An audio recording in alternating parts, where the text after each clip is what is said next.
Walking to சுக்கி mom's kitchen என்ன post அப்படின்னா நம்ம நெய்பர் வந்து புதுசாக ஷாப் ஓப்பன் பண்ணியிருக்காங்க. கண்டிப்பாக நியர்பை அந்த அட்ரஸில் இருக்காங்க எல்லாருமே சப்போர்ட் பண்ணுங்கள். சூப்பரான பிரியாணி சாப்பிட்ணுன்னா கண்டிப்பாக வாங்க. என்னென்னா நாங்கள் போன டைமில் வந்து பிரியாணி காலி ஆயிடுச்சு. ஏன்னா அந்த அளவுக்கு பிச்சுட்டு போயிருக்கு. ஆஃபர் ஓப்பனிங்கு எல்லாமே பயங்கரமாக போயிடுச்சு. ஆனால் நாங்கள் போன டைமுக்கு கிடைக்காது. சரி நம்ம நெய்பர் தானே, இன்னொரு நாள் டேஸ்ட் பண்ணி சாப்பிட்டுக்கலாம். இதுக்கு முன்னாடியே நான் சாப்பிட்ருக்கேன் உங்கள் பிரியாணி சூப்பராக இருக்கும். கண்டிப்பாக நீங்கள் ட்ரை பண்ணி பார்க்கலாம். இது என்னங்க கூத்து அப்படின்னா, ஆஃப்டர்நூன் எப்படியும் சாப்பிட்டு தானே ஆகணும். ஆனாலும் சொல்லிட்டு வேறு ஒரு இடத்துலேருந்து வாங்கிட்டு வந்து சாப்பிட்டாச்சு. பசங்களுக்காக அவங்க டாடி ஐஸ்கிரீம் வாங்கிட்டு வந்திருந்தாங்க. மாறி மாறி மாறி மாறி பாசத்தை பொழிஞ்சு பொழிஞ்சு 2 பேர் சாப்பிட்டே இருந்தாங்க. தூங்கி எழுந்து வந்ததுமே அவங்க டாடி வாங்கிட்டு வந்தோடனே குட்டி பொண்ணுக்கு தான் பயங்கர குஷியாயிடுச்சு. இங்கே பாருங்கள், அக்கா ஊட்ட தங்கச்சி சாப்பிட பயங்கரமாக போயிட்டு இருந்தேன். சரி ஓகே நம்ம டின்னர் வேலையை ஸ்டார்ட் பண்ணுவோன்னு சொல்லிட்டு நான் போயிட்டேன். ரொம்பவே லேசியாக இருந்ததா இந்த சண்டே அப்படின்றனால இந்த குழந்தைங்கள வச்சு சமைக்கிறது பெரும் பாடு இருக்கிறதுலே அதுதான்.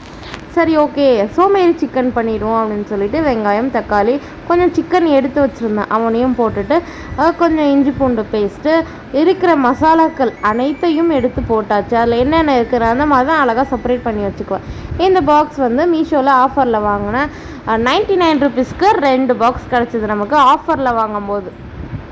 தேவையான அளவு உப்பு, இதுக்காகவே ஒரு மசாலா ரெடி பண்ணியிருக்கேன். இது வந்து குழம்பு மிளகாத்தூள், தனியா, காஞ்ச மிளகாய், சோம்பு, சீரகம், மிளகு எல்லாம் போட்டு அரைச்சி அவனையும் எடுத்து உள்ளே கொட்டிடலாம். ஒரு நல்ல ஃப்ளேவர் கொடுக்கும். அப்படியே விசில் வரும்போதே நல்ல மணமாக இருக்கும். ஒரு 6 விசில் கிட்ட விடுங்க. சிக்கனும் சூப்பராக வெந்துடும். தேவையான அளவு தண்ணி ஊற்றிட்டு மேலும் கீழே இந்த மாதிரி கலரி விட்டுட்டு விசிலை போட்டு விட்டுடுங்க. டாட்டா பாய் அப்படின்னு சொல்லிட்டு இந்த பக்கம் பரோட்டா பண்ண ரெடி பண்ணிட்டேன். அது ஏன் எடுக்கலை அப்படின்னா, நல்லா வருமோ வராதோ அப்படின்னு சொல்லிட்டு. இப்போ கூட இதை ஏன் காட்டுறேன் அப்படின்னா, இந்த தப்பை நீங்கள் பண்ணிடாதீங்க. ஒருவேளை பண்ணுவாங்களோ என்னமோ எனக்கு தெரியல. என்னென்னா கடலை எண்ணெயில் நான் வந்து இந்த பரோட்டா செய்ய ஆரம்பிச்சிட்டேன். ஸோ டேஸ்ட்டு பார்க்கும்போது எனக்கு இந்த கடலை எண்ணெய்னாலே ரொம்ப சுத்தமாக பிடிக்காது. யாருக்கு தான் நல்ல பொருள் பிடிக்கும் சொல்லுங்கள். நல்லா இல்லாத பொருள் தான் எல்லாருமே விரும்பி சாப்பிடுவோம். இன்க்ளூடிங் இந்த பரோட்டா கூட உடம்புக்கு நல்லது இல்லை தான். எனக்கும் அந்த அளவுக்கு லைக் பண்ண மாட்டேன். சரி வீட்டுக்காரர் இம்ப்ரெஸ் பண்ணிடலாமேன்னு ட்ரை பண்ண போய் வீட்டுக்காரர் எனக்கு வயிறு சரியில்லை நான் சாப்பிட்லன்ட்டார்.